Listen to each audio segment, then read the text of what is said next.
everyone, I'm Anjali, one of the co-founders of LashBeePro, and I'm here with Erin, who is the other co-founder. So we're really excited to be talking to you today about managing client expectations. So this is one of the most important things when it comes to making sure your clients walk away happy. So you want to really lay out everything for them, explain what they can expect, so when their eyes open, they're not totally shocked. So there are a lot of aspects to managing client expectations. So Erin, why don't you start off telling us about your main tip as to what really works when trying to set the right expectations?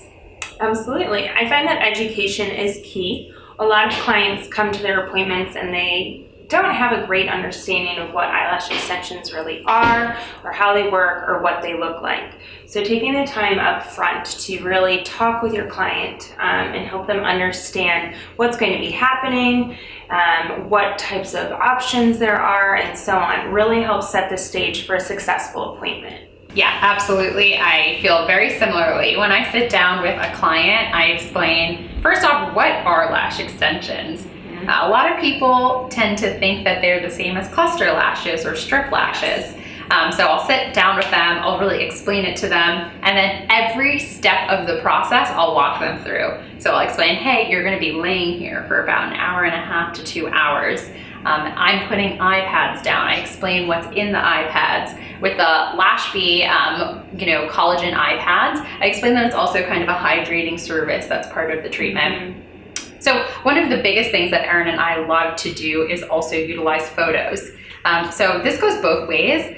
Ask your potential clients or your current clients to come in with the look that they're hoping for.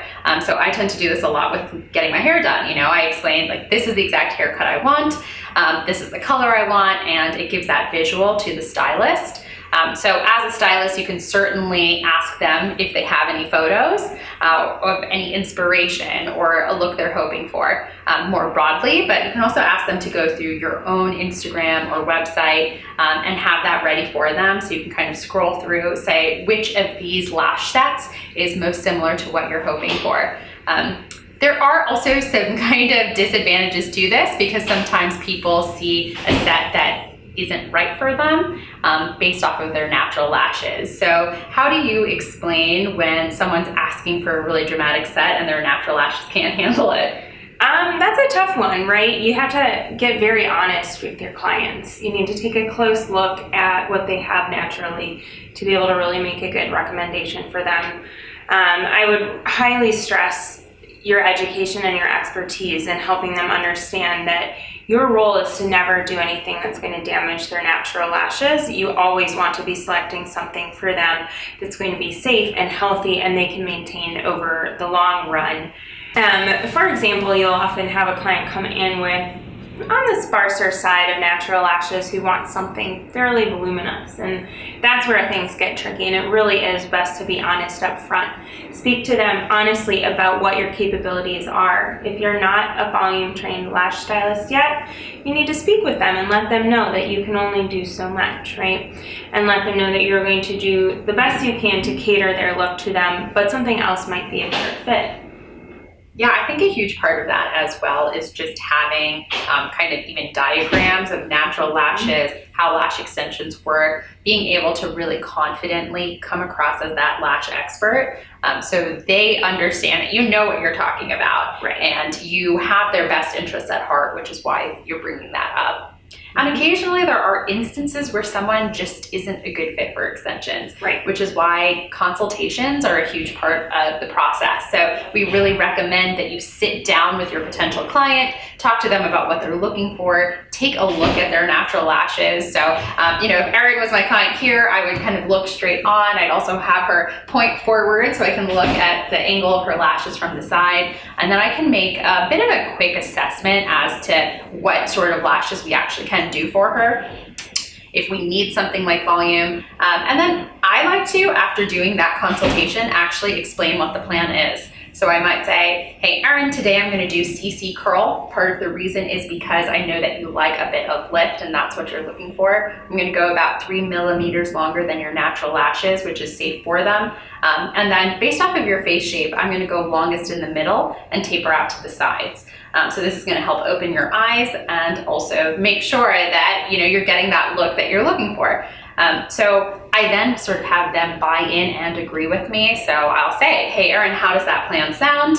And then make sure that they understand. One other thing I would add into this is that it's sometimes really better to start a bit more natural, but explain it to them.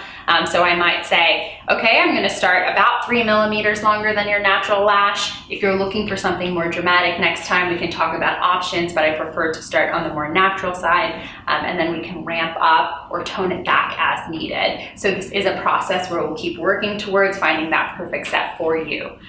So that's kind of how I approach the consultation, and then wrapping that up with the photos and explaining the health of the natural lashes overall can make sure that everybody's on the same page. Absolutely.